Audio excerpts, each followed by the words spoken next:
வணக்கங்க. இன்றைக்கி நம்ம மாடி தோட்டம் பார்க்கலாம் வாங்க. இன்றைக்கி அமாவாசை. இன்றைக்கும் நம்ம மாடி தோட்டத்தில் நிறைய பூக்கள் அறுவடை, அப்புறம் கீரை அறுவடை ரெண்டும் பண்ணியிருக்கேன். இன்றைக்கும் வந்துட்டு 7 வகையான செம்பருத்தி பூக்கள்ங்க. செம்பருத்தி பூக்கள் இன்றைக்கி 20 பூக்கள் போல் கிடச்சிது. தினமும் பூக்கள் கொடுக்குற ரகங்களில் செம்பருத்திங்க. இதுக்கு முன்னாடி ஷார்ட்ஸில் கூட கொடுத்துருக்கேன் பாருங்கள் செம்பருத்தி பற்றி.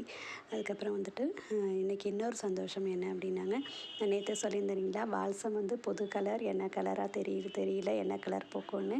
அழகாக பூத்துருக்குங்க. பிங்க் கலருங்க. இப்போ நமக்கு 6வது கலரும் கிடச்சிருக்கு.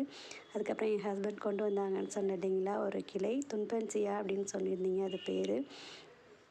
அது பாருங்கள் அழகாக இன்றைக்கி அது உயிர் பிடிச்சிருக்குங்க. அதில் ஒரு பூவும் இருந்துச்சு வயலட் கலரில். பால்சம்லாம் விதைகள் கொட்டி நிறைய செடிகளுங்க, அது பாட்டு முளைச்சிருக்கு. நான் சேகரிச்சுக்கிட்டே இருக்கேன். அப்பையும் அதையும் தாண்டி கொஞ்சம் விதைகள் கொட்டி நிறைய முளைச்சிருந்துருக்குங்க. அதெல்லாம் எடுத்து தனித்தனியாக நடணும். இன்றைக்கும் பாருங்கள் ஒவ்வொரு வகையான பூக்களும் அவ்வளோ கிடச்சிருக்கு. இன்றைக்கி இப்போ பூத்த பூக்களில் உங்களுக்கு ரொம்ப பிடிச்ச பூ எதுங்கிறத சொல்லுங்கள்.